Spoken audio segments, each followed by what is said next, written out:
right? Yeah.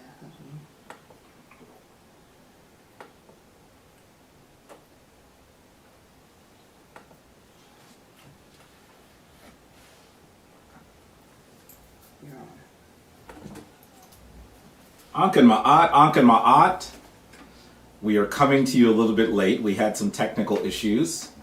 I think anyone who here has a PC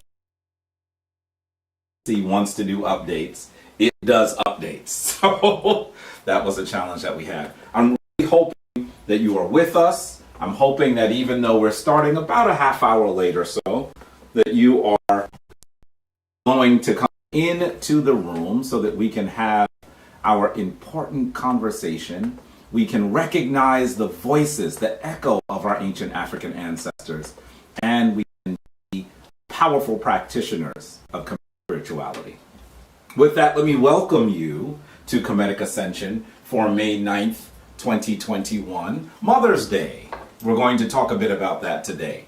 While we are getting on the road, you know that I am coming from.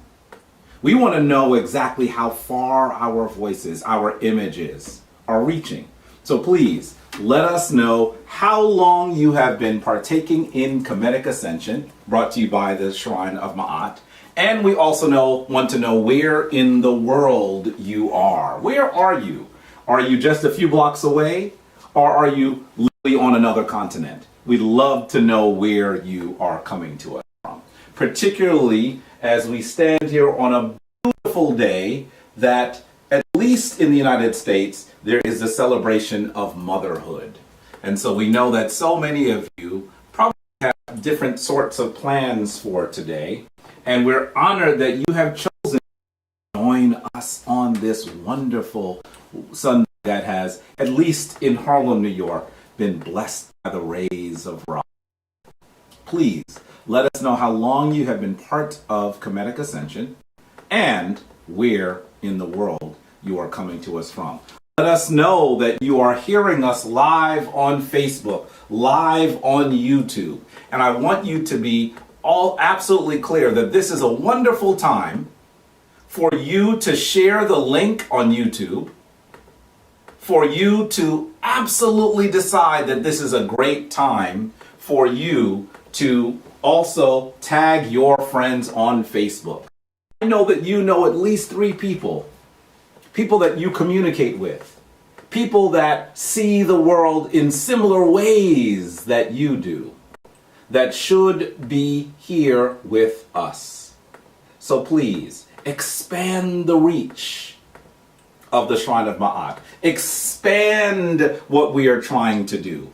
Please tag your friends and share the link so that folks are able to join you.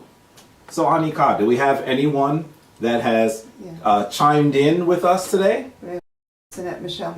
One of our initiates. Wonderful. Sinette Michelle. Mike Lewis from Houston, about a month. He says he's fairly new. Wonderful, wonderful. We have some folks from Texas. Yeah, and that's Facebook. On YouTube, we have Larry Jackson, who's been waiting for us for his spiritual session from Daytona Beach. Welcome. We have Sylvia from Germany. Wow. I don't think we often hear Germany. Have we heard Germany before? I don't think so. That might be new. Welcome to Germany. Wonderful. And Stephanie, who will be traveling with us to Kemet this year. Wonderful. She's out in Goodyear, Arizona, where my family Welcome, is. Sinette Stephanie. We are so excited to see you this August for our amazing trip to Kemet. That we are going to be convening with the amazing yoga master Yasir Rahotep. We cannot wait to go on that amazing journey. So we're really hoping that many of you are able to do it as well. Now listen, you should know that we are really at the point where we are submitting all of our final documents because we have to do that several months in advance. If you are sitting there saying, I think I want to go with them to Kemet this year, the window is closing. Your time is almost up. So please, if you are interested, go to centerforma'at.com. You'll also see a link, I believe, on the Shrine of Ma'at website, but you can definitely join us for that amazing journey. Who else do we have here? Okay. Tracy Hughes from Detroit, Michigan. Go ahead. Peace to Detroit. What's up, Sinette Tracy? Sinette Cheryl Lee, one of our Rock Ascension. Yes, Sinette Cheryl is always with us. And it's amazing. We're honored that she's chosen to be part of the Shrine of God, a full initiated member. Wonderful. OG the Fourth is on the line. Jehuti Mes OG the Fourth. I always mess up his name. Jehuti Mes OG the Fourth. It's good that you're there. What's up, my dear younger brother? And he's just a few blocks away. He's very close to us. And thank you for the stars, my son Mike Lewis from Houston.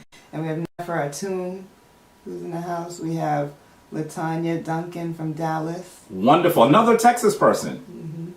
Wonderful, wonderful. Abut Sashad is in the house. Abut Sashad.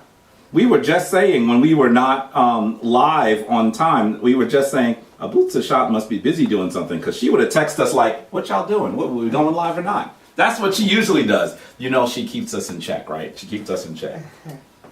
Wonderful. Welcome, Abut Sashad, one of the members of the priesthood of the Shrine of Ma'at, one of the leaders of the Shrine of Ma'at. Larry Morant, who's also out in Connecticut. Wonderful. So wow. he's Two in Connecticut folks, huh? He's in Hampton, Connecticut? Hamden. Hamden. I wonder how far that is from Abut Sashad. Hamden, Connecticut. Because she's in Connecticut as well. Yeah. We have Heru Asar Ankh Amun Ra from Dallas. A lot of Dallas people. A lot of Dallas people. What's going on in Texas, huh? What is going on in Texas? And some of our regulars are in the house. Jason Holmes from Lincoln, Nebraska. Wonderful. Jason Holmes, welcome again. You are always with us. Sinette Tanya is in the house. Sinette Tanya is one of the initiates. Yes. Welcome, Sinette Tanya. One of the soon-to-be absolutely full members of the Shrine of Ma'at, coming towards the end of her initiation. Olivia. Sinette Olivia McGraw. Initiate. Go ahead. Let's see. Ronald Green. Sounds like a new one in the house. Ronald Green. Where's Ronald Green at? Where he's at? Not yet. Oh, here it is. Alton, Illinois. Alton. I've not heard of Alton, Illinois. Welcome. Sinette Kazi. Kazi Chef. Sinette Oye from Philly, from the city of brotherly love. Welcome. Let's see. Bro Pansy. Another Philly person from Philly. From another initiate from Philly. Can you see I didn't get a lot of sleep? Can you see that? Oh, do we have someone else from Germany? Ray Darian? Another Germany person? Yes. I know this is going to sound strange, because when someone comes from the same country, that doesn't mean they know each other, but do you know each other? And they're communicating in German. Oh, wow. Wow. Okay, I see Brother Tayo is here. He's 15 years old. I believe he might have reached out to us before. That name sounds familiar. Yes. Wow. Welcome, young brother. Welcome, young prince. And we have King K from Nigeria. We have Leo Nigeria. from I think Miami. Nigeria is the furthest place so far, right? Wonderful. Welcome to the west coast of the motherland, the largest country in Africa, Nigeria. Welcome. And then here's Virgo Venom, another regular. Virgo Venom's a regular. Tracy from Indianapolis, Indiana. Virgo Venom is Tracy? Yeah. Oh, okay. We know Tracy. Don't we know Tracy? We have a couple of Tracys. Yeah, but I think from Indianapolis. Yes.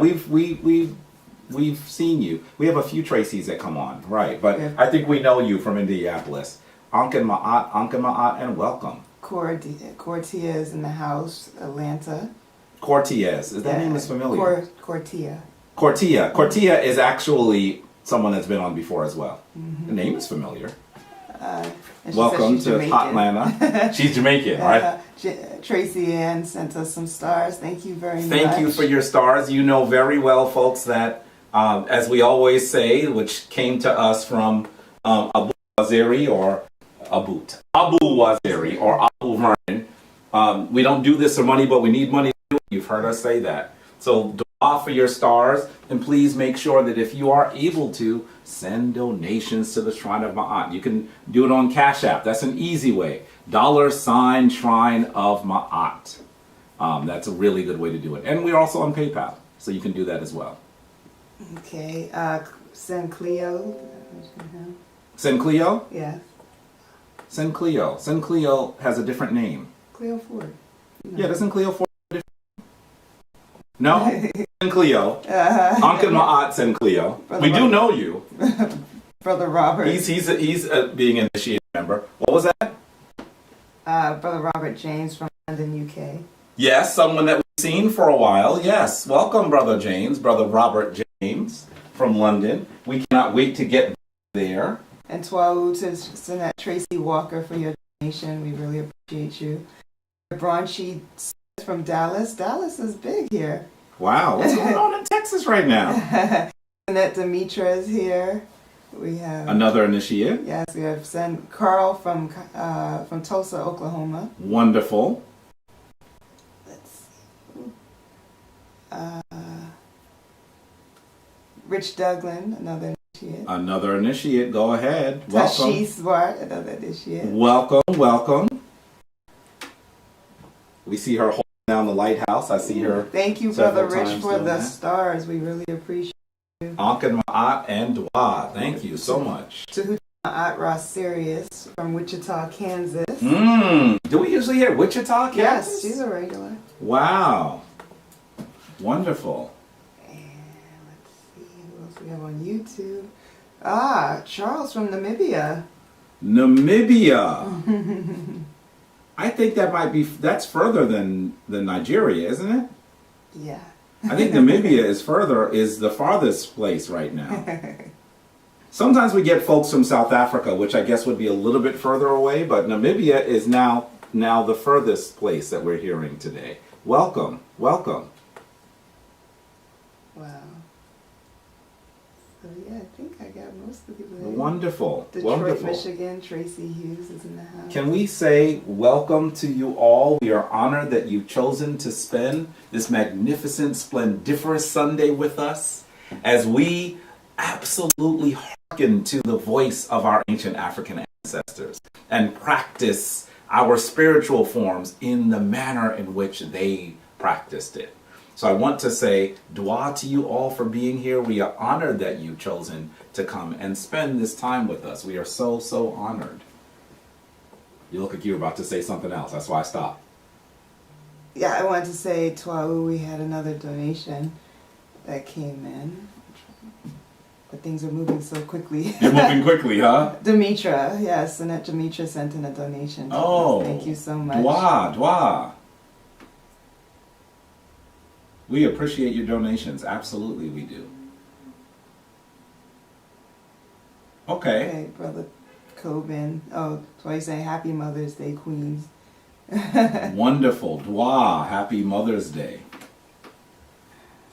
Happy Mother's Day. It's so wonderful that you have chosen to be here with us. And we have to say dua and blessings and myrrh to all of the mothers that are here with us. And those other nurturers too. Is that the full complement right now? I think for now. Good. Well, once again, let me welcome you to Kemetic Ascension for May 9th, 2021. We are honored that you're here with us. We are so pleased that you've chosen to join us. Know that we are really on the cusp of doing some really active things in the shrine. You should know that really soon, in nearly a month, we are going to have the celebration of those individuals who have completed their initiation into the Shrine of Ma'at. It is going to be June 11th to 13th.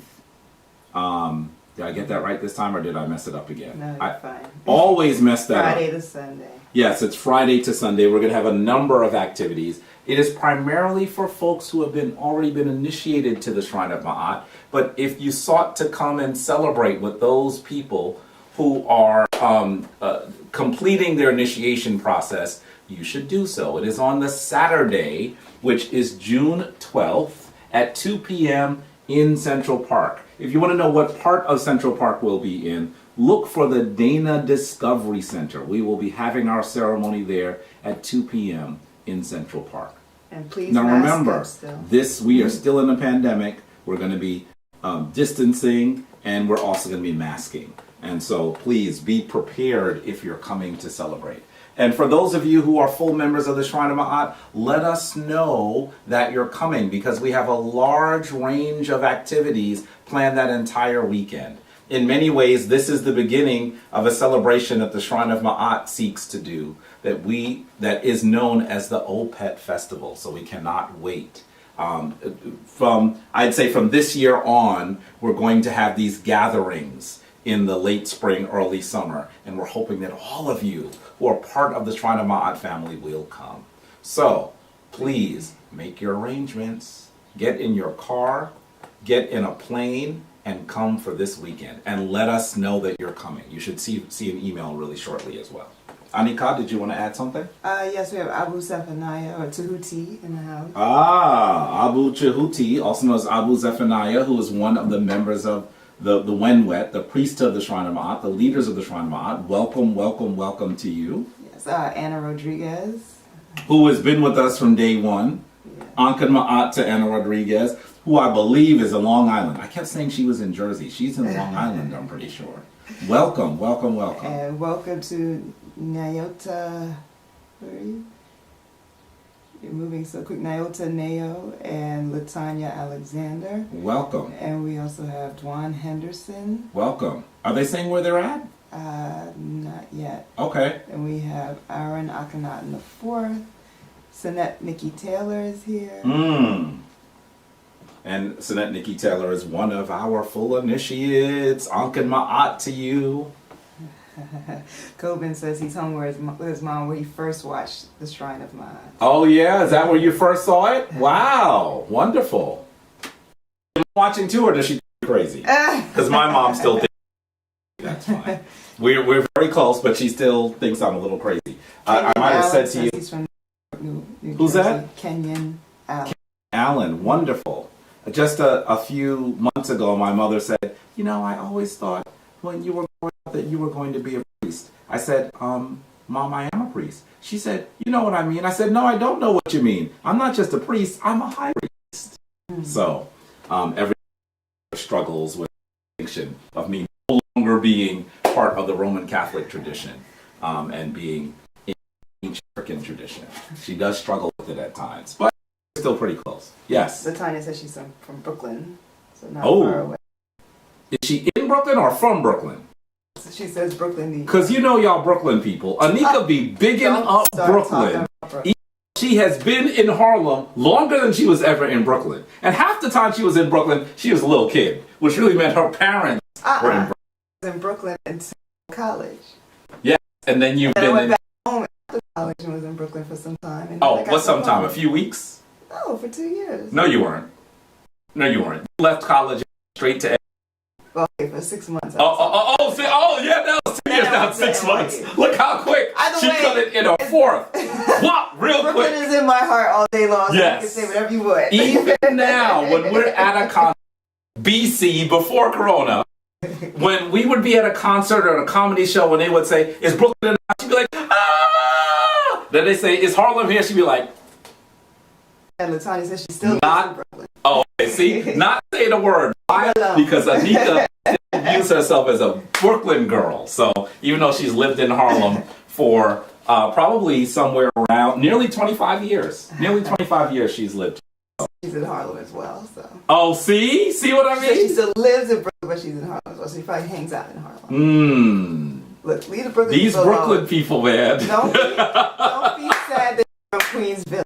Why would I be sad? I'm from the Queens Thorough. Now listen, half of y'all have no idea what we're talking about. More than have to really be part of this New York City rivalry to understand what we're talking about. So anyway, welcome to you all. We're so pleased that we have folks near and far joining us. As close as 100 and... Where's Jehuti? 140 something street. Giving out his address. I didn't give his address out. But he's in the like 147th, I think. I think 147. He's the person that I believe is closest to us. And then we have, as you heard, someone as far away as Namibia, folks that are in Nigeria and in Germany and Texas. And we have people that have come from near and far. And we want to welcome you all, because I know that if your life, if your journey, if your walk has been anything similar to mine, there were some times when I was the only that seemed to hear the echo, that seemed to hear the voice of our ancient ancestors. And people would sometimes look at me really bizarrely. It was kind of lonely at times. Being a young, still thinks he's crazy. Yeah, see, being a young Kemite, they looked at me like I was crazy. You know what I mean? And so when I actually was able to start studying at Ascension, and then I was initiated into the Shrine of Ptah, then things were a little bit different, because now there were other people who were practicing ancient African spirituality the way that I was practicing ancient African. I was part of a community that has been so amazing. And now that the Shrine of Ma'at is growing and growing, we are so excited. We are so excited to be at the forefront of another community trying to build. And so I'm going to say to you once again, it's amazing if you can assist us in building this amazing community.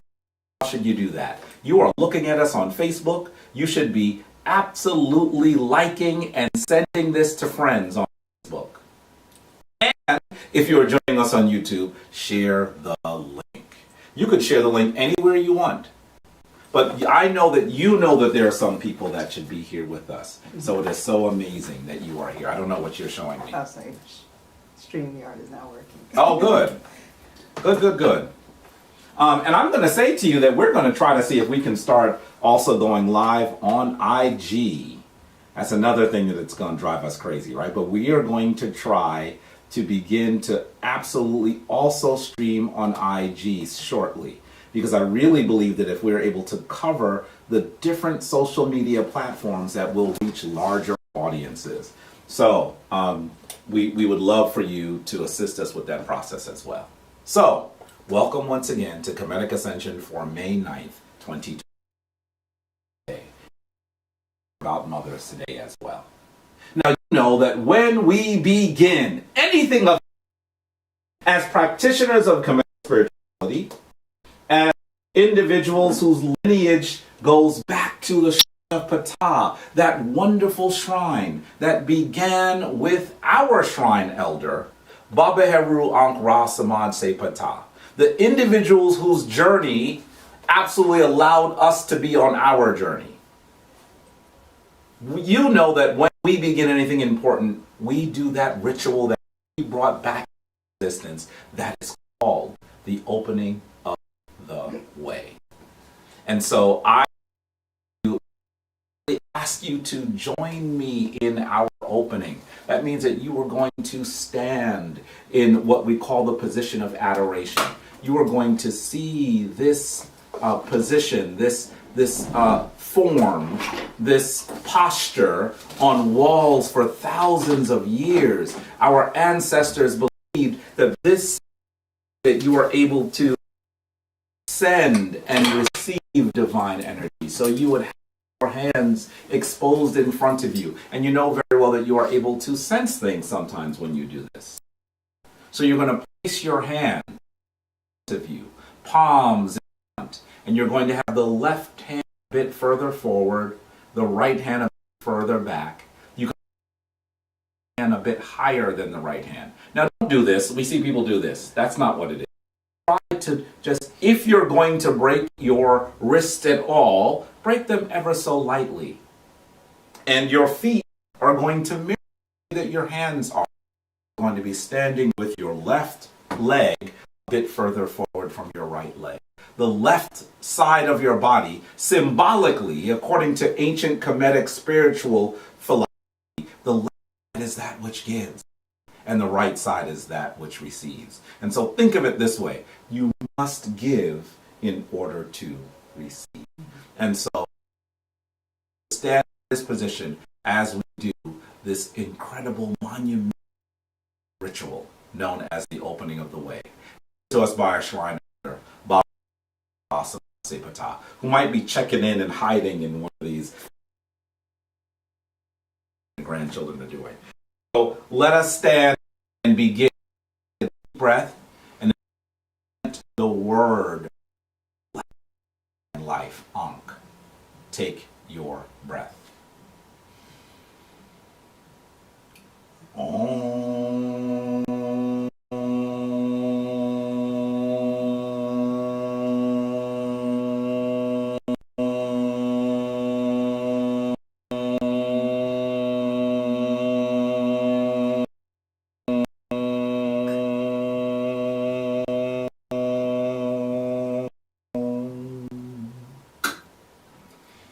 Anetrak in Bedhet. Anetrak in Bedhet. Nuke in Bedhet. Nuke in Bedhet. Anetrak Hapi. Nuke Hapi. Twal Winter. Twal Winter. Anetrak Serket. Anetrak Serket. Nuke Serket. Nuke Serket. Anetrak Keb. Anetrak Kebsanu. Nuke Kebsenu. Nuke Kebsanu. Twal Winter. Twal Winter. Anetrak Ast. Anetrak Ast. Nuke Ast. Nuke Ast. Anetrak Amset. Anetrak Amset. Nuke Amset. Nuke Amset. Twal Winter. Twal Winter.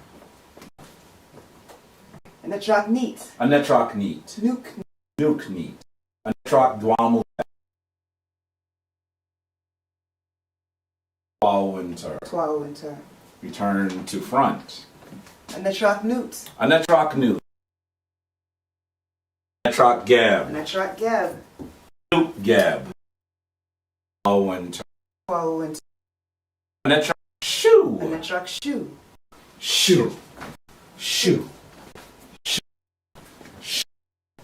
Nuke Shoe. Anetrak Anetrak Newt. Tef Newt. Tef Newt. Tef Newt. Tef Newt. Tef Newt. Twal Winter. Anetrak Paut in Teru. Nuke Paut in Teru. Anetrak and Boo in Teru. Nuke and Boo in Teru. Twal Winter.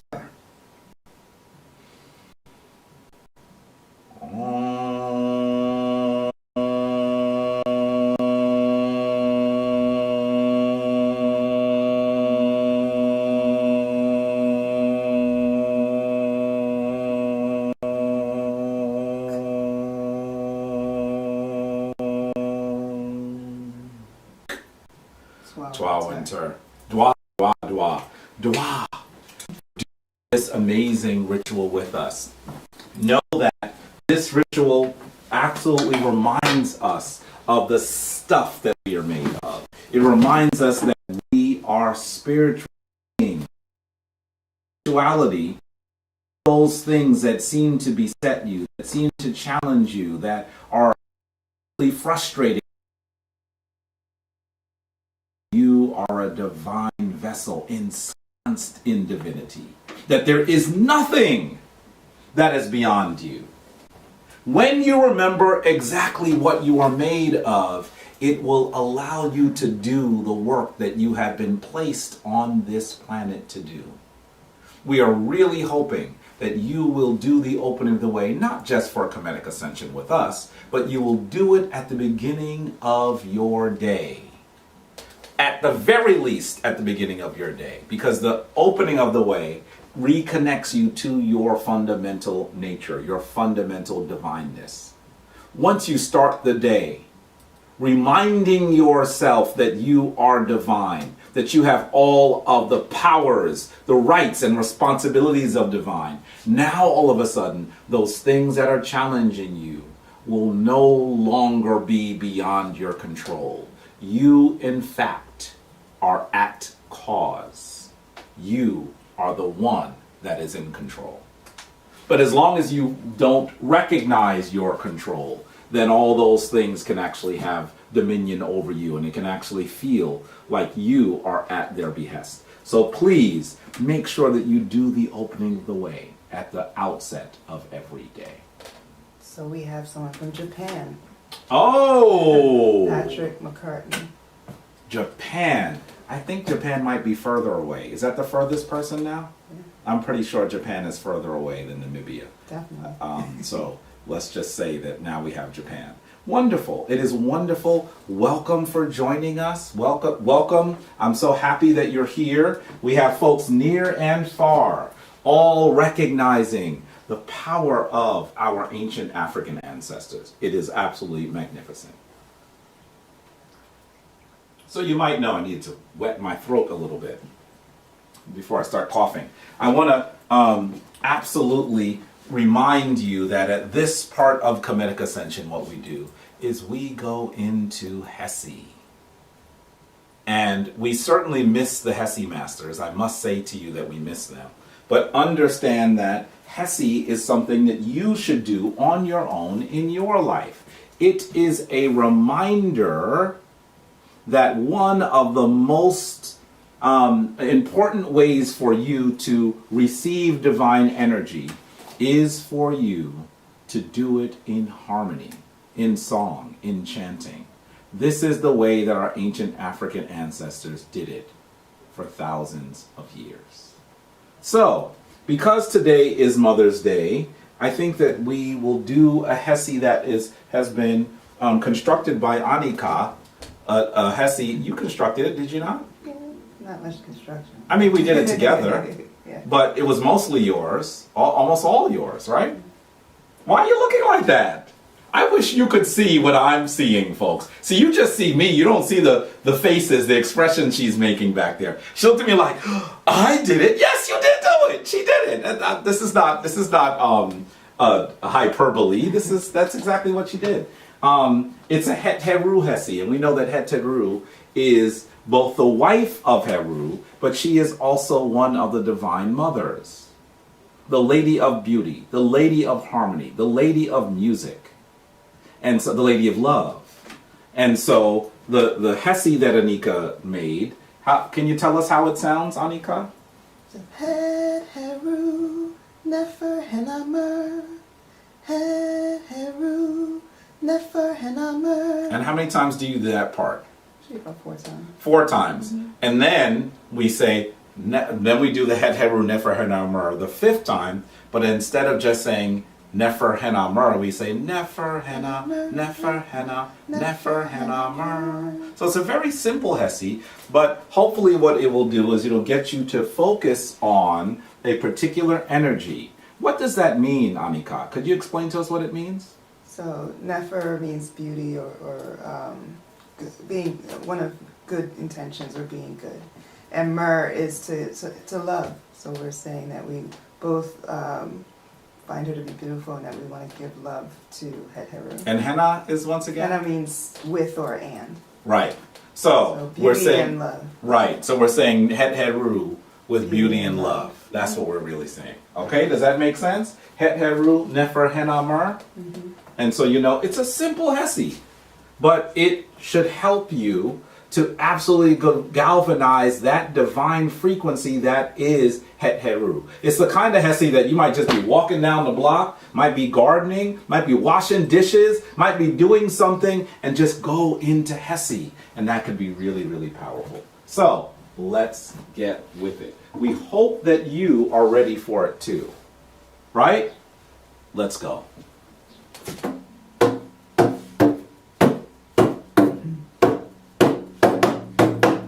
Het Heru Nefer Henamer.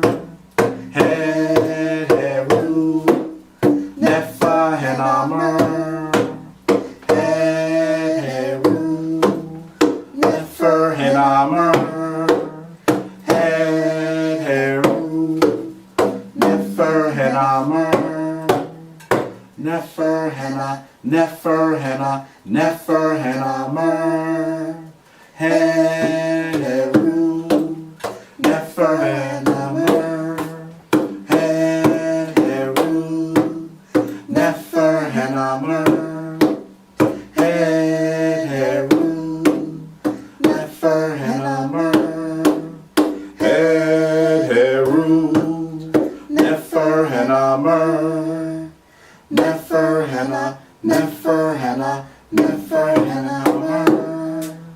Het Heru Nefer Henamer. Het Heru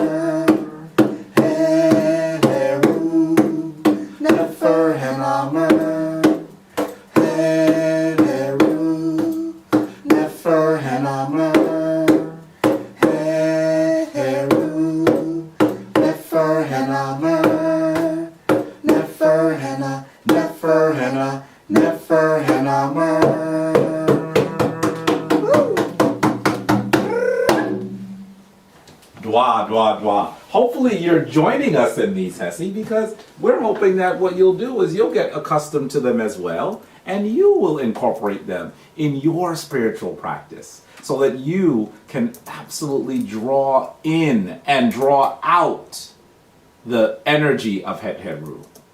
These energies that pervade the universe. When you absolutely tune your spiritual faculties to a particular energy, you are able to be in harmony that energy is vibrating at in the universe. And as you do that, you will find that those energies will assist you to do the work that you need to do. You know that we have a variety of names of the Neteru. And so what you should be doing is deciding which aspect of the Neteru, which aspect of the divine allness you are trying to tune into. And so today we have tuned into Het Heru. And so I'm truly pleased, I'm truly honored that you have done this. And I really, really, truly hope that you will do this yourself as well. So, I think it's time for us to absolutely talk about where we are today. To talk about the particular lesson, the particular teaching that hopefully will allow us to approach the world in divine excellence today.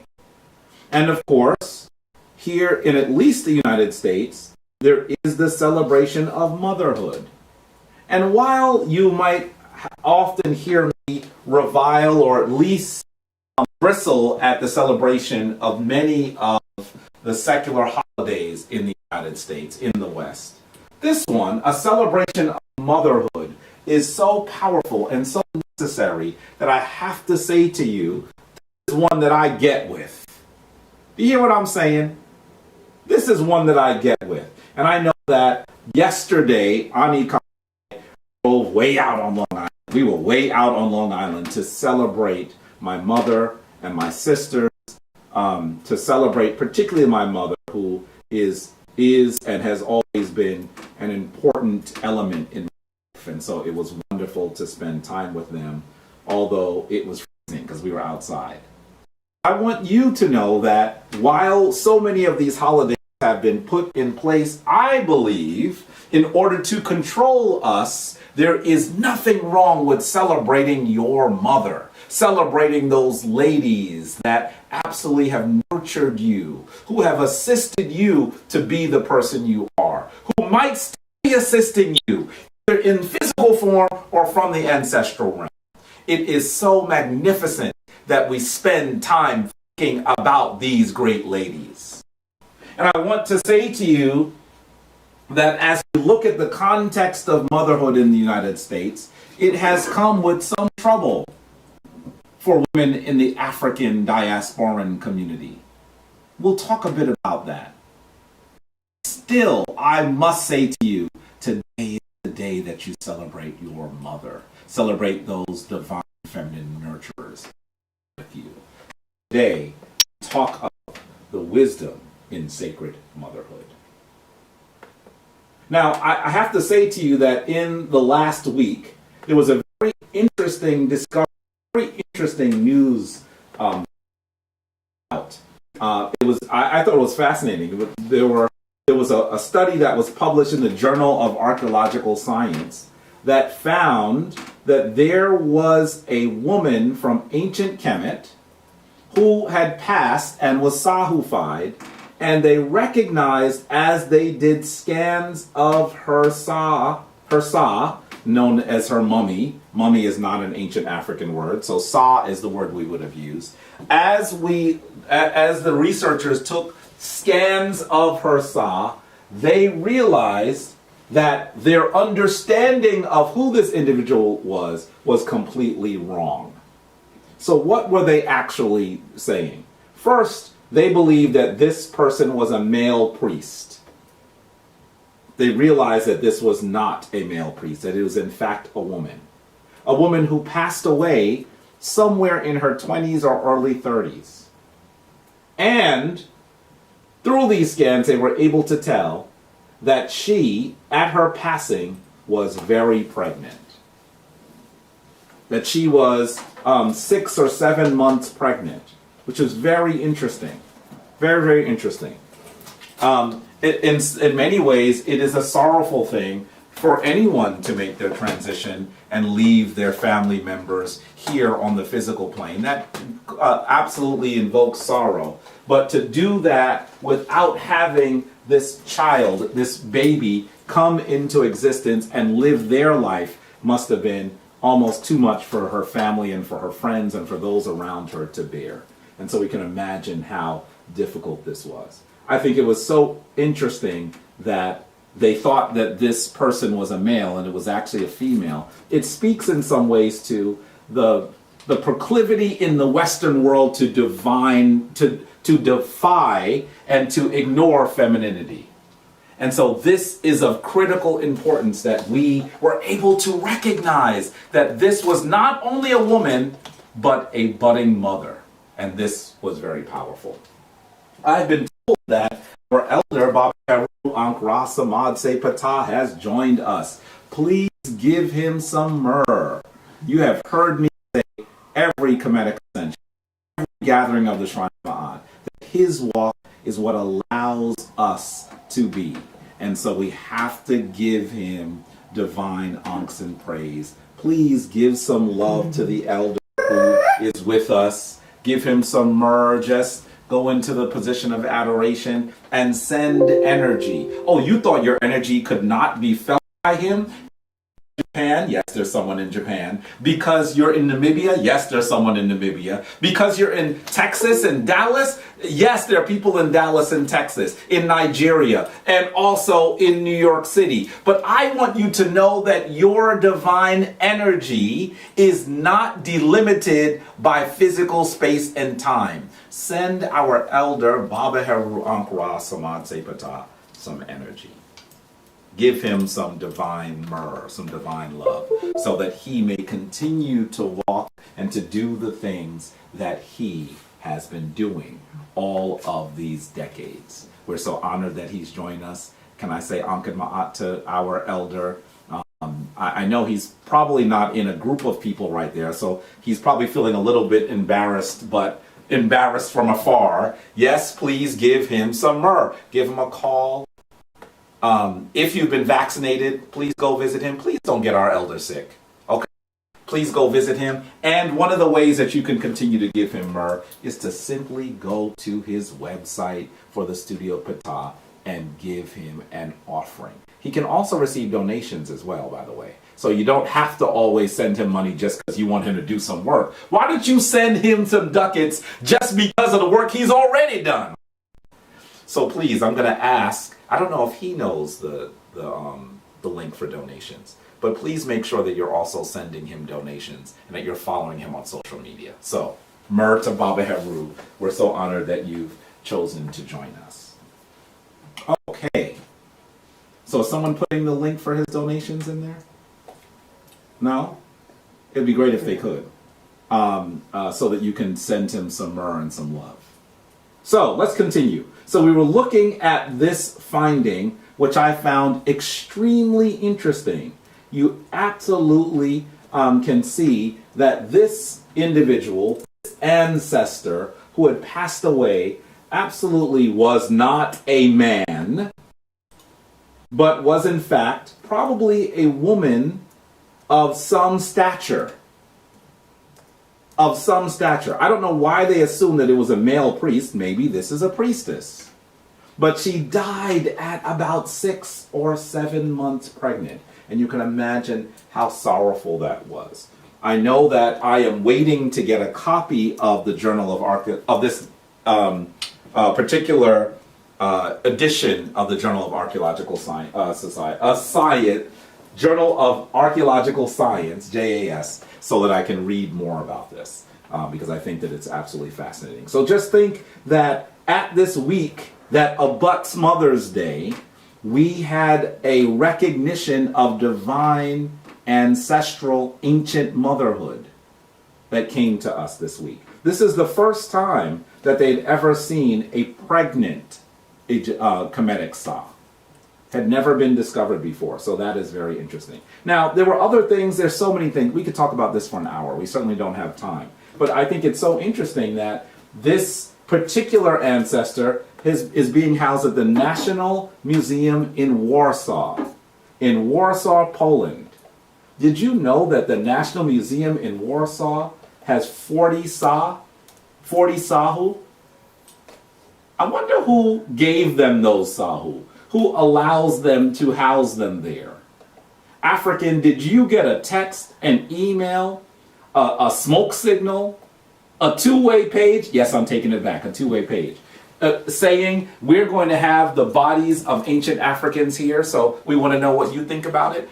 Sometimes I really am taken aback by the reality that there are African ancestors whose bodies are being studied in places around the world. On one hand, I understand that the study of these ancestors helps us understand more about their walk, more about the things that they have done, and that is helpful to us. But on the other hand, I recognize that there is no ceremony, there is no celebration, there is no connection to the modern Africans, and that Europeans have been in control of black bodies for a long time. This is a concern. But I do want you to think about this, particularly today, from the angle of ancient sacred motherhood. So I thought that was fascinating. I thought that was very interesting this week. With regard to Mother's Day, as you know, it's celebrated today in the United States. I want you to just know some of the history of how this became Mother's Day. I believe that you have probably heard me mention this before, but definitely it is important for us to continue to recognize that this has occurred.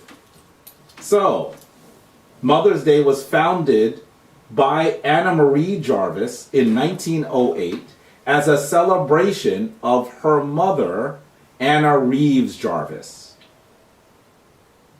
And so I think it's interesting that as she was celebrating her mother, she began to actually talk about the importance of recognizing and celebrating mothers. Her mother had actually served and done work in communities during the Civil War, and so this was important to her.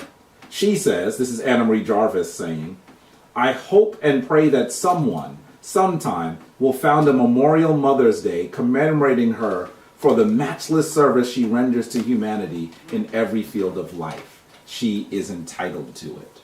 So she is talking about the fact that this country ought to celebrate mothers. I thought that was amazing.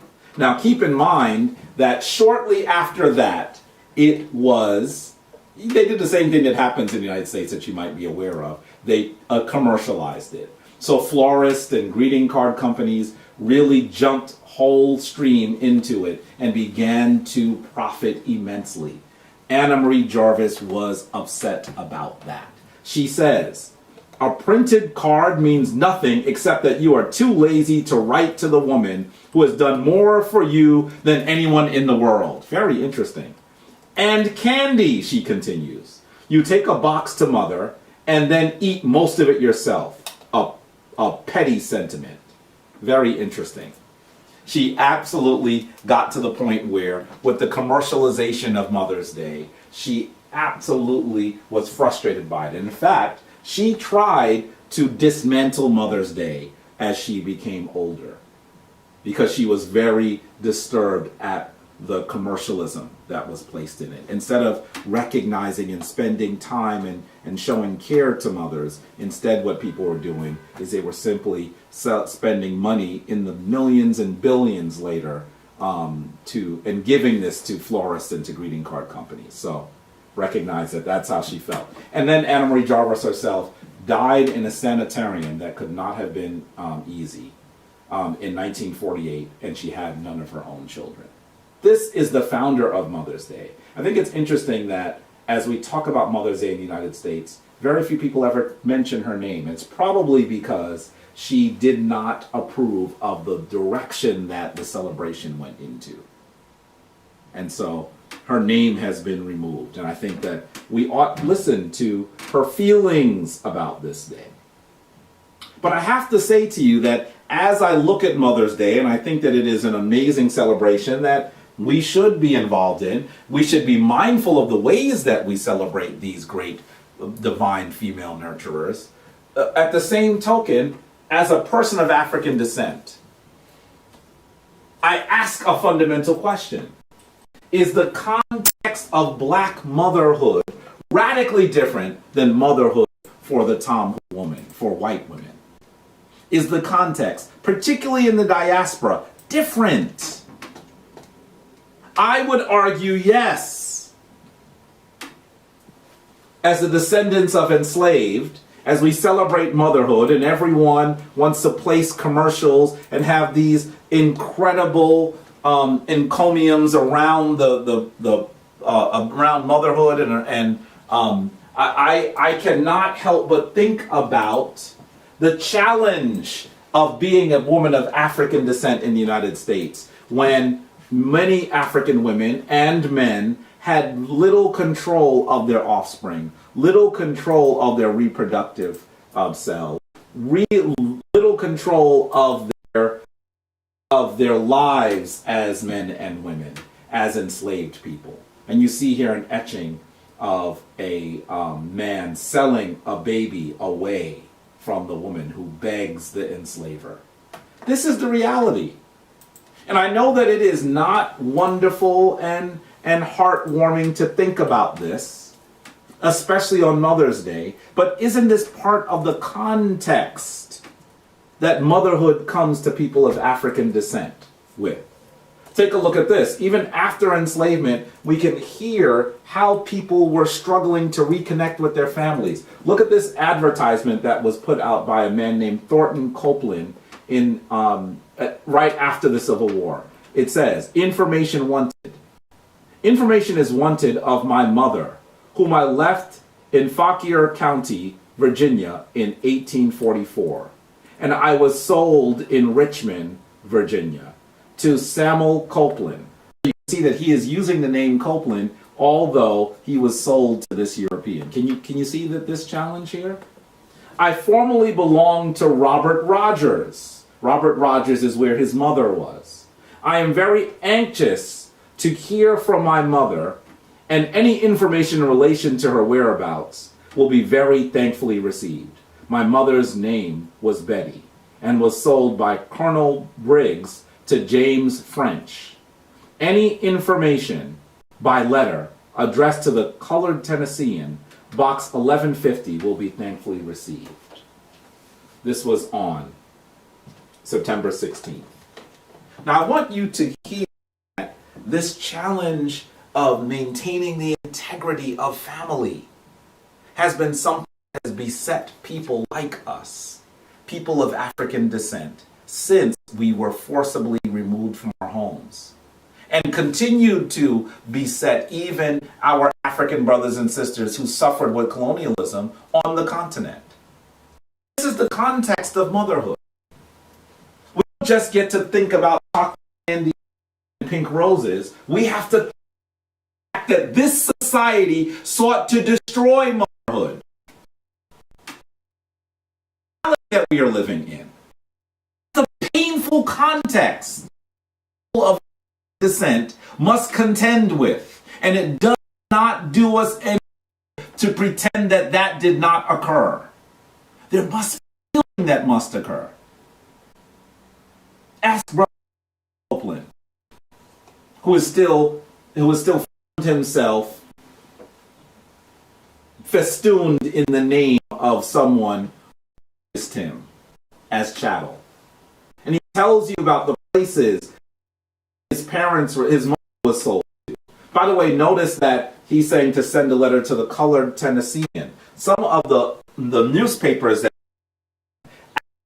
war, black newspapers, would absolutely serve as a storehouse for this.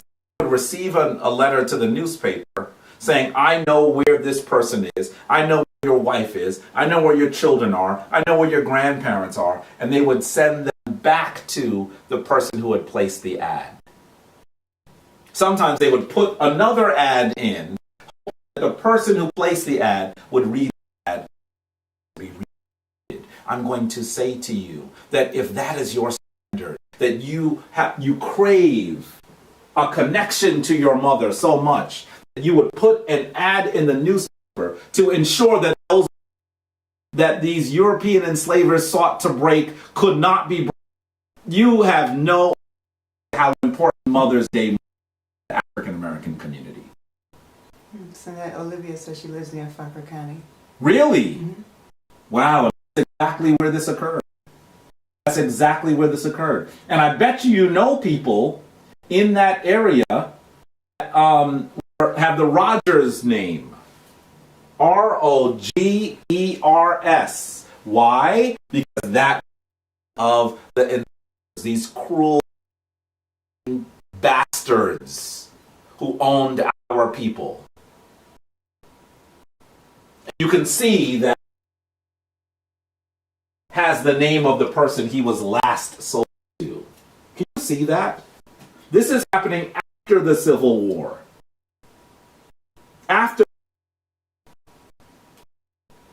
And so, because it is occurring after the war, you should recognize that this is someone to his mother. She says she knows Rogers. She knows Rogers in that area. And this is exactly why. Because one of the enslavers whose name, let's cross his name out so that he does not continue to exist, absolutely was an enslaver in that area and sold Thornton Copeland. That's what happened. That is the context of motherhood in the United States is different for us. And of course, you cannot underscore,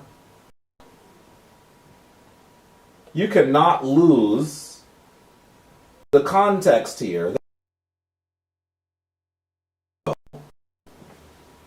Let's think of how challenging it has been to be a mother of Africa in the last 5 centuries.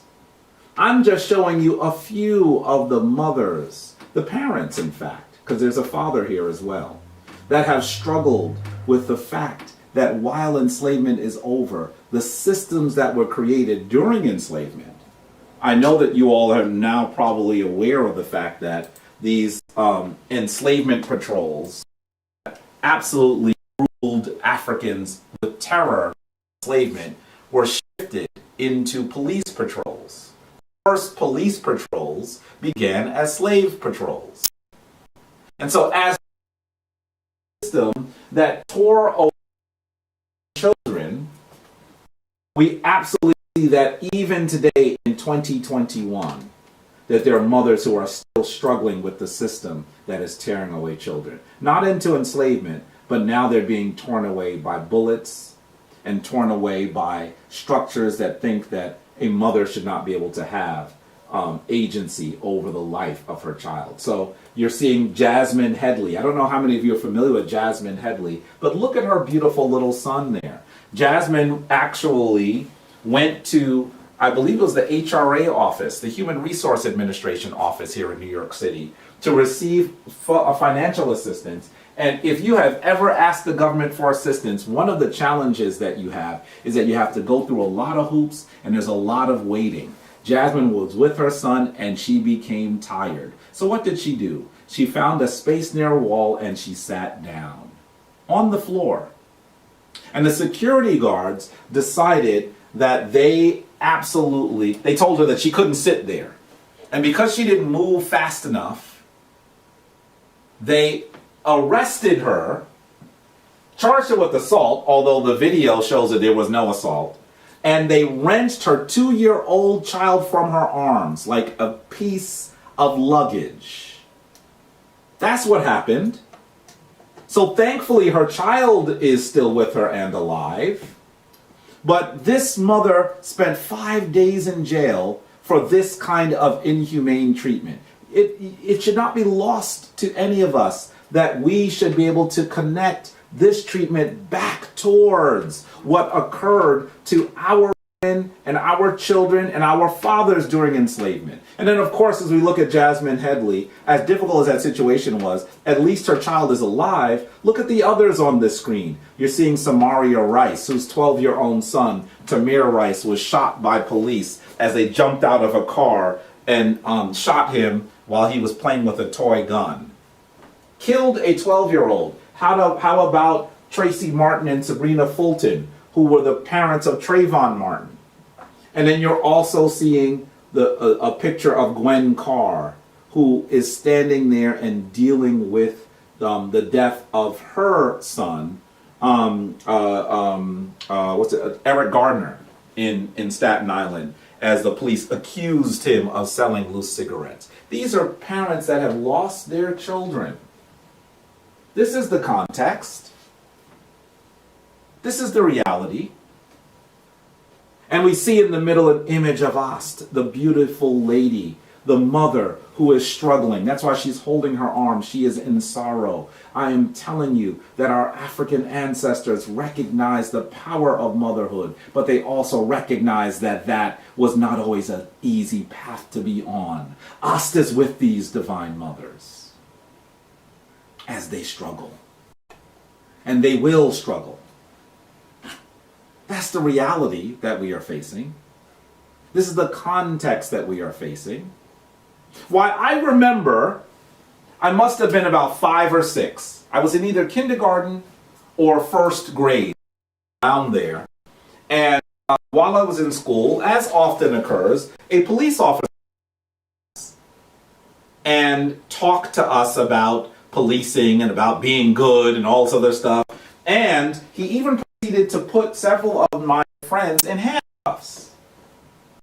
Of course, we were children. We didn't recognize that this was uncomfortable, but I did notice that this was a little strange. We were all interested in how the handcuffs work, but I didn't feel comfortable with him putting people in handcuffs, so I didn't get into the handcuffs. It just felt wrong, even as a little child. And I remember telling my mom about it that night, and she was infuriated. Now, of course, I was 5 or 6. I'm sure my mother had a lengthy conversation with me. I cannot. But I do remember saying to her that the teacher and the police officer, that if we had ever been lost, that we should look for a policeman. And as I said that to her, she interrupted me forcefully. She said, "No. If you are separated from your family, if you are lost, do not look for another mother like me." I remember that. A child.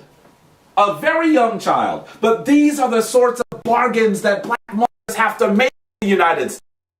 The context of Mother's Day for us. It is different. It can't just be about chocolate candies and pink cards and roses for us. Because we recognize that being a black child is a dangerous proposition. And then in many instances, our mothers, our fathers, those nurturers allow us to exist into our fullest potential. And many of us have struggled and are dealing with us being taken away from them unceremoniously by the bullets of police officers. I think that even not police officers are able to police black bodies. Lord Zimmerman, who took the child Trayvon Martin away from his parents, Tracy Martin and Sabrina Fulton. This is the context. Mother's Day in the United States. And I know I'm not talking about the United States. Germany, Japan, other places on the planet where that's the reality. Nick and I just recently came back from Ghana. And here's the context of me mentioning Ghana.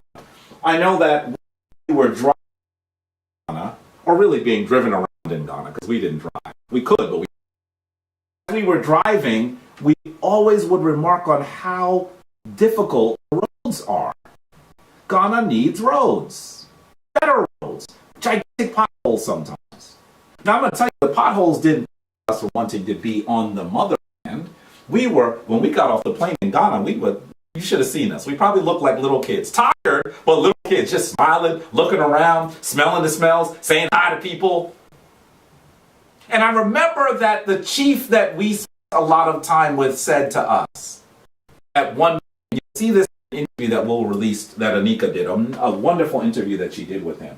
He said, when you come to Ghana, you will see potholes, but I put holes to bullet holes. This is the context. And this Chief Olakesi, was really to explain to us that while Ghana needs a lot, one of the things it does not need, one of the things that it does not suffer from, is this racist violence that occurs to black people. This is important. This is so important for us to recognize what has occurred. And so just think about this. Here's the video, by the way. I'm going to just speak. I think it'll play. But you can absolutely see Sister Jasmine here on the ground. She is hiding. She is holding on to her child as the police are wrenching her 2-year-old child away. Look at this one pull and yank at the child.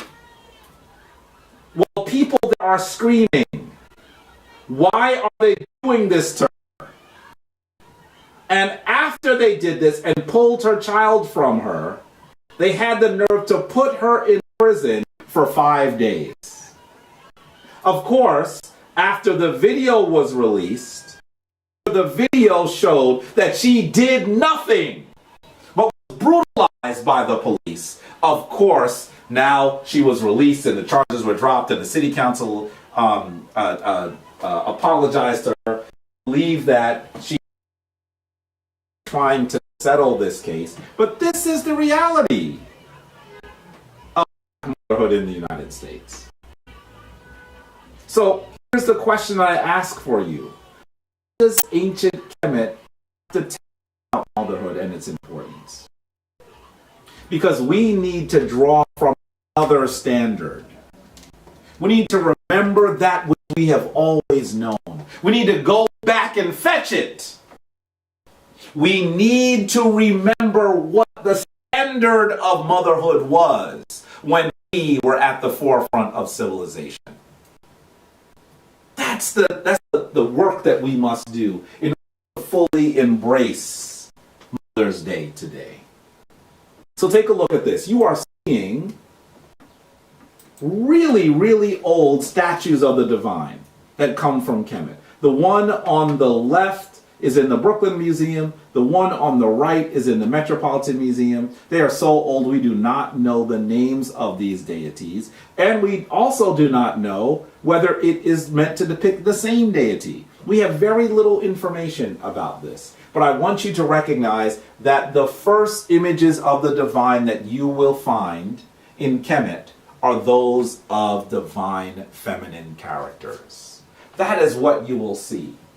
And you know that we're talking about sisters because you can see their hips, you can see their round derrieres. They are saying these are African women. And we remember that they nurtured all of humanity in its infancy.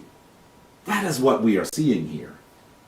And I think it's also interesting that both of them, if you look closely, have sagging breasts. This was not seen as something. This was not seen as a deficiency in the mind of ancient Africans. In fact, they saw these sagging breasts as a symbol, as a reminder that these ladies nurtured all of humanity. They would have saw this as beautiful because these are mothers. This is the standard that your ancient African ancestors had for motherhood. So ancient that we don't know their names. And we don't have to just leave you in Kemet. I think it's very interesting that some of the artifacts that we see in other parts of the world are absolutely older than those. Look at the one on the left is called the Venus of Willendorf. It was found in Austria. It is believed to be 28,000 to 25,000 years old. We see the Venus of Dolny Vestance in Moravia, which is around the same age, and a frieze called the Venus of Lausel in France. They're all around the same age.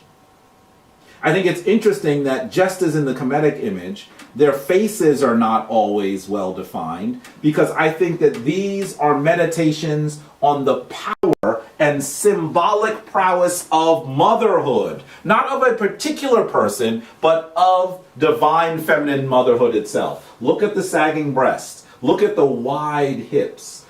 They might even be pregnant. And if you think that because these were found around Europe, they not talking about you, African goddess, African mother, take a look at the Venus of Losel, of Willendorf, I'm sorry. Sometimes historians try to say, maybe she has a knit cap on.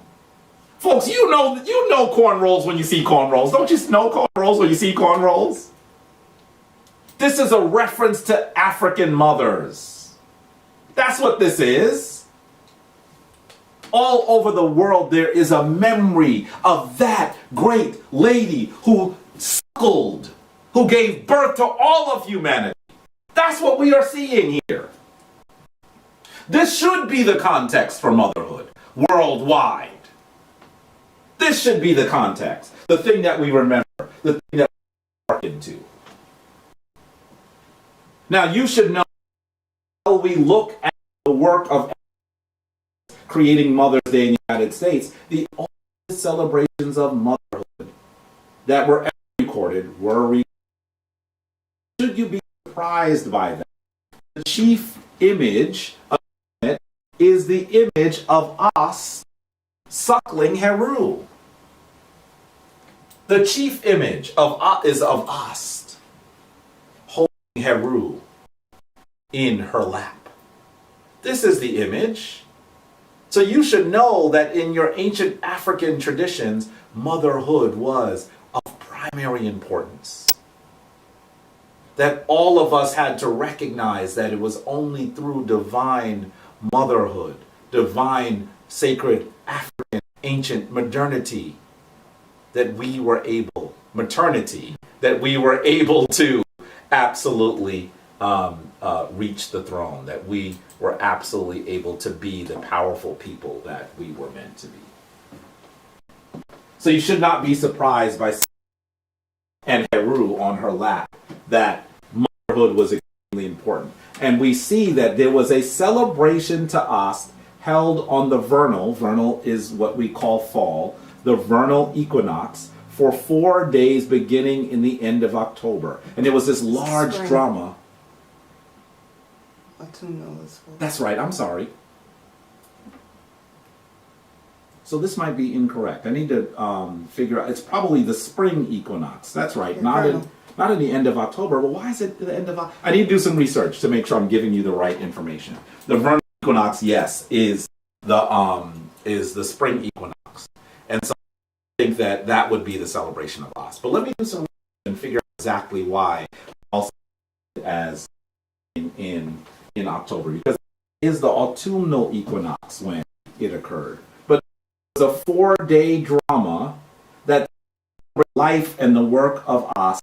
It was when we would absolutely celebrate mothers over 4 days, not one Sunday, but over 4 days. And Ast was the archetype for divine power of us all.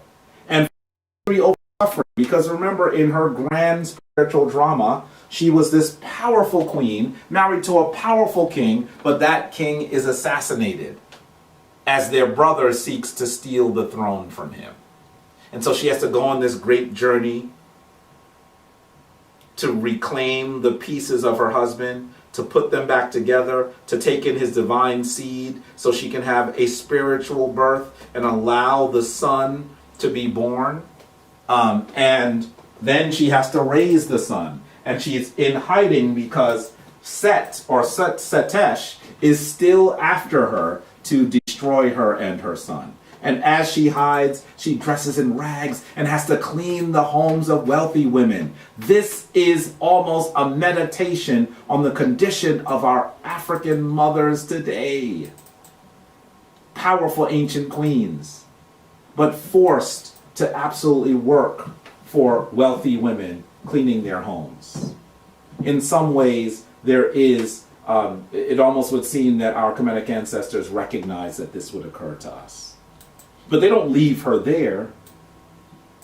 She is successfully able to raise the heir, and Heru becomes king. And then she can be the powerful queen mother that she was meant to be. You should understand that then more than any other divine character, it is us that lays the seeds for the modern Western world. We see that the Christian Mary seems to be an echo of us. When I say this, people get upset. It is correct. It is correct. She is the archetype for Mary. She's the archetype for Mary.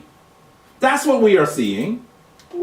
And you should know that even Paris is likely a reference to Per Isis, which was the name of the temple.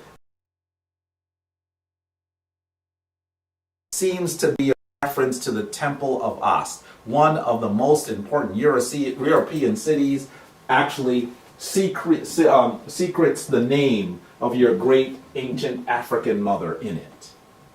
Take a look at these images that we see so often with Mary holding Jesus in her lap. These are clearly the echo of Ast holding Heru. That's what this is. That's what this is. And at sometimes, if you're confused about this, you'll even see those statues that are known as Black Madonna, where you see an African, a black woman holding the child that is Jesus. So clearly what we are seeing is the fact that this comes from ancient Kemet. That this is where this has its origin. And that there are those who know and those who do not. And those who do not know sometimes are those who are the most vociferous antagonists of this concept. But if you just look at all the breadcrumbs, it will lead you to the truth. As I said, Ast was seen as a lady of sorrow because she had to absolutely deal with some of the challenges.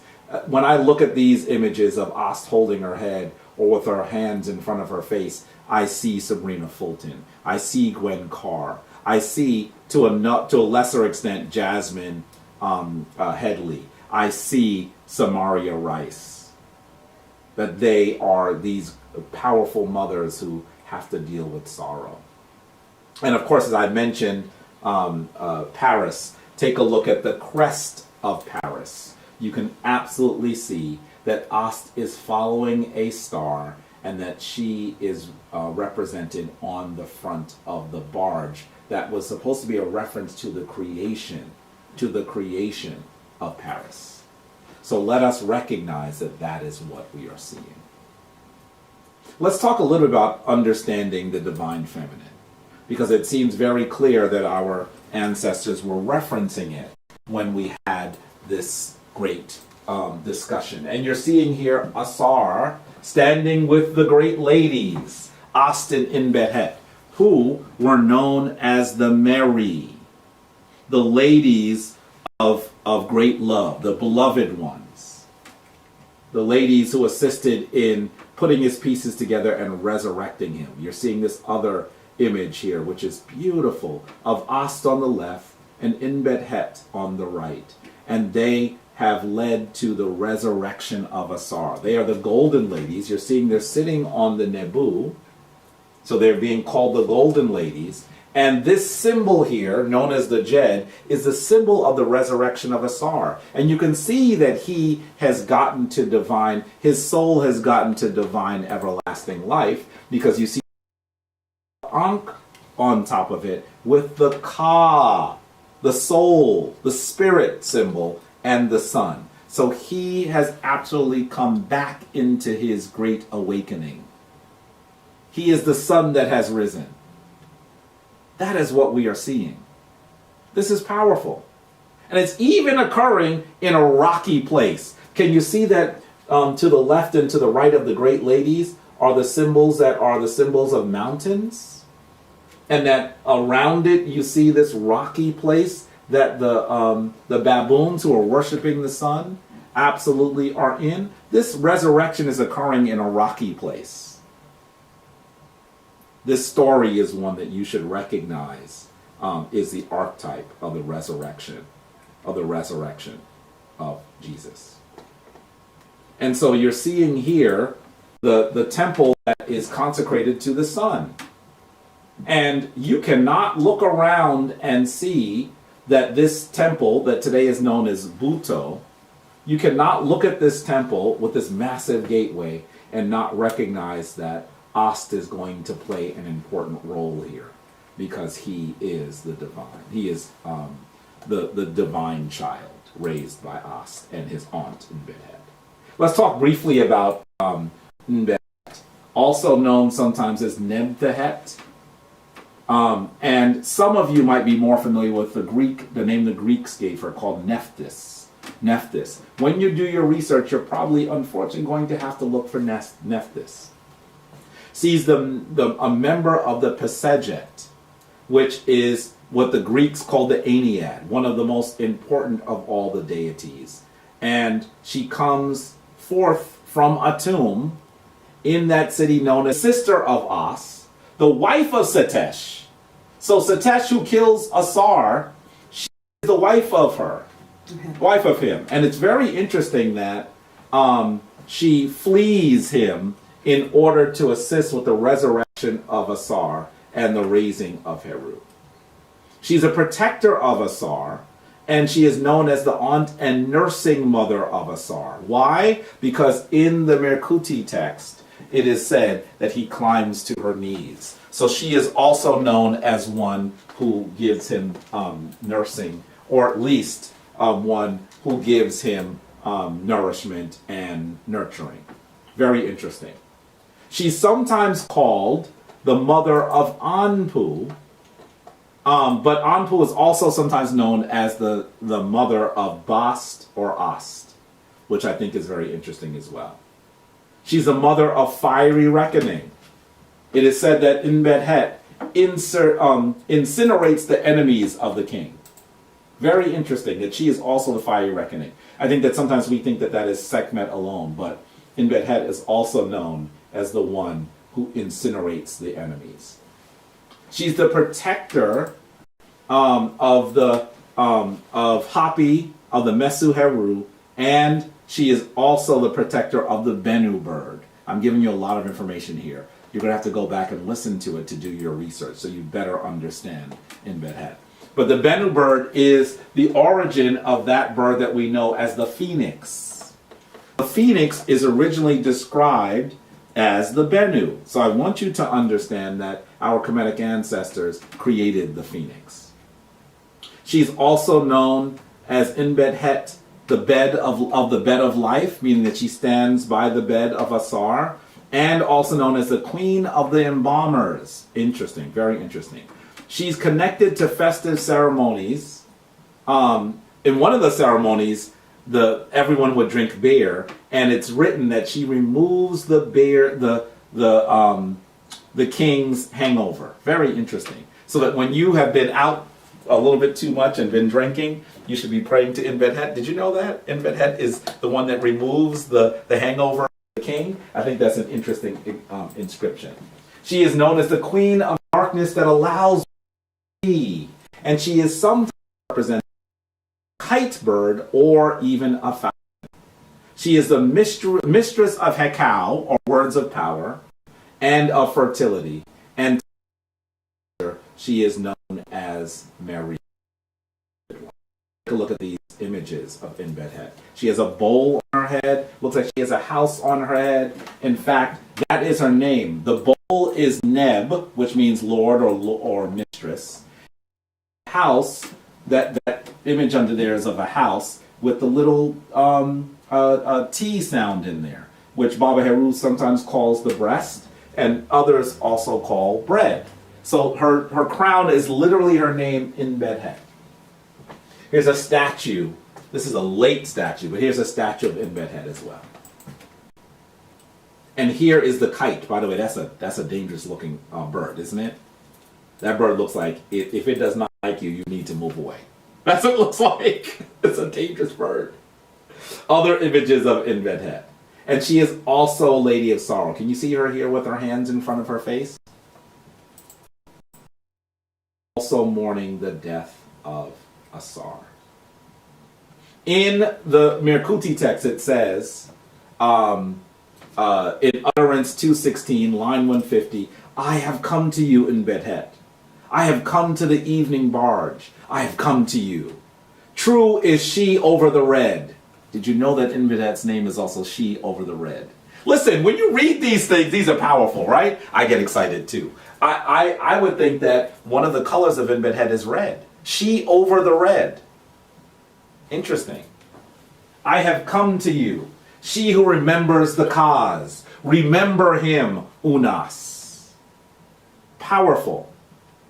And then we see in Utterance 2:19 on line 174, in Bedhet, this your brother is here, Asar, who you have preserved alive. He lives, he lives. This Unas lives. He is not dead. This Unas is not dead. He is not gone down. This Unas is not gone down. He has not been judged. This Unas has not been judged. He judges. This Unas judges. This is powerful. So they are absolutely saying that this king who has died, please don't just get caught up in the name Unas, because this is your story as well, is the judge. He has become Asar. And that is so powerful. That's why it says, this is your brother.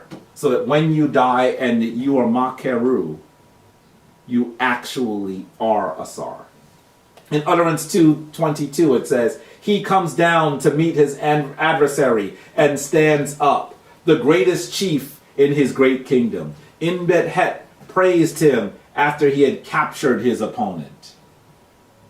Powerful. She is a warrior, as you can see. And it also says, you go up, you go down, you go up with Inbedhet, darkened with the evening barge. You go up, you go down, you go up with Ast, you rise in the morning barge. They're talking about the journey that you take from the land of the dead into the land of everlasting life on the evening barge and the morning. You have to read here. And let me say, I often talk about Ast, so I decided what I would do today is talk more about Inbedhet.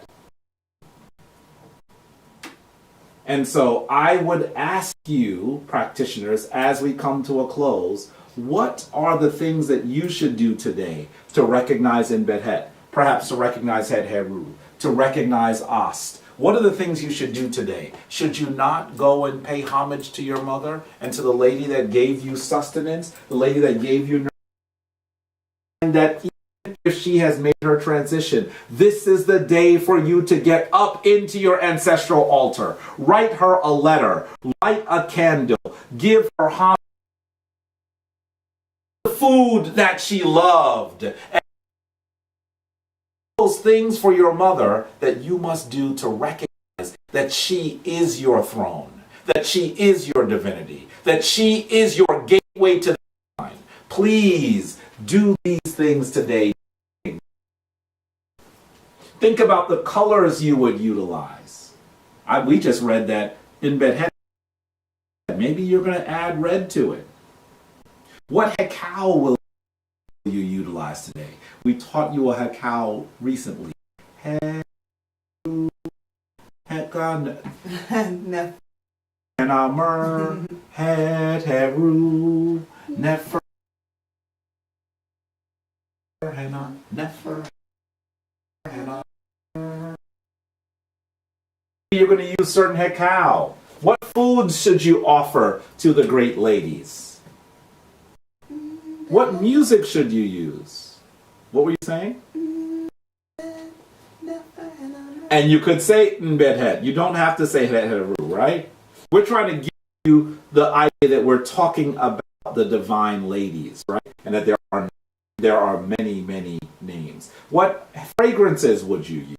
By the way, look at this. This is a picture of me at the innermost sanctum of the that's consecrated to Ast. And I just had to take a picture there because I thought it was so powerful. By the way, it was really hot that day. And you can tell what day it is, right? You see I'm wearing purple and white? Obviously, this is a Thursday that I was there.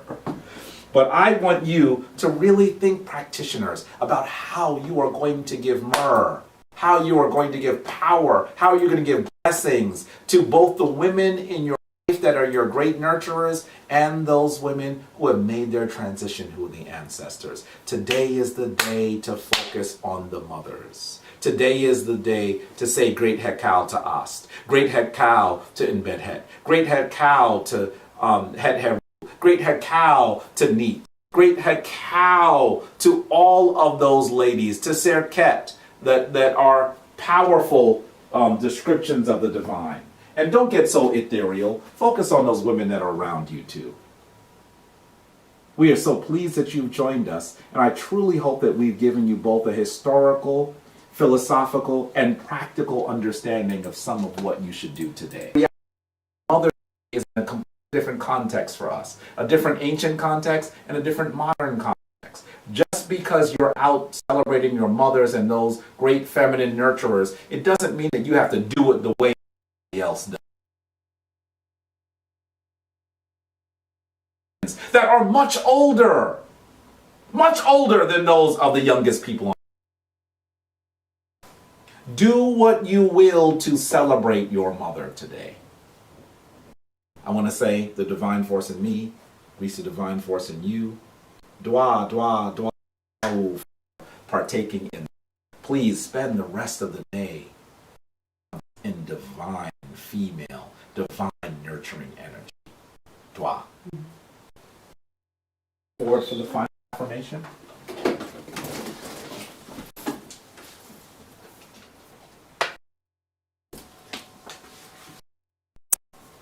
You okay? What? If you can only see, I'm controlling like devices at the same time. 4. Yeah, so 3 laptops and a phone. Yeah, 4 devices. So, but Twahu to everyone, Twahu to Dion Liz, we got your donation. We appreciate you. Continue to send us stars, family. It's helpful. And just think of running our shrine open. Thank you so much to Obamini, who's out there in the for being there and representing. And you're in South Africa, so if you're taking business or visiting family, but it's great to see you online. But Twahu to everyone. Today is both a wonderful day and a somber day for me because I didn't show this image simply because I thought it was difficult. Of course, I have the image of Anika and her mom from her Facebook page. It is an image that's recognizing Anika's mother, who really, she was one of those people that was so involved in her mother's life, in her daughter's life. I mean, at every step of the way, she used to complain, my mother called me so often during the day. And that's because there was nothing more important to her than her daughter's life. She loved her and was so proud of her. And you should know that even though she is an ancestor, even though Nika's grandmother's an ancestor, I guarantee you they are here today. And so that I think is really important. Is that you? And yes, and on the other side, you're actually seeing my mother, who is still with us. She's not with me. She's actually with my sister there. That's my sister Nicolette, my younger sister. And so you'll see an image of my mom as well. We spent some time with her yesterday, and it was wonderful to be able to recognize the things that and teased each other. And let me just say, please celebrate those things. This is somber for Nika, but they're listening for you today. They are. Yeah. I still have my aunt, my cousins, and everyone that's still around, so I will be reaching out to them today and making sure that I send them as much as possible. But for all of you nurturers out there, Happy Mother's Day to all, not just those who give in physical birth, but those who take care of others. And how we would say Happy Mother's Day, we would say Nefer, Mut, Nefer, Heru. Heru and Mut. Heru and Mut Nefer. Yeah, Nefer. Heru being day in this instance. And Mut is like the day of Nefer. A beautiful day of mother. So Heru and Mut Nefer is what we would say. Yeah. So today we're going to end with the oldest tradition, oldest prayer we known in our tradition as the Amasu. So if you stand in the pose of adoration, we'll say it in the language of our divine ancestors and then repeat it in English. So please repeat after me. Amasu en pa enter. Amasu en pa enter. Sauksu. Saoksu. Ementra. Ementra. En pa enter. En pa enter. Autu. Autu. Ra. Ra. Ra. Yourself to the one most high. Give yourself to the one most high. Keep yourself daily for the divine. Keep yourself daily for the divine. And do it tomorrow. Just as you did it today. Just as you did it today. Twelve and Twelve. Thank you to the divine. Thank you to the divine. And thank you to all of you. Thank you so much. We're so pleased that you joined us. And we say to you that we really hope that you'll really get up in your altar, that you'll spend time with Mom today.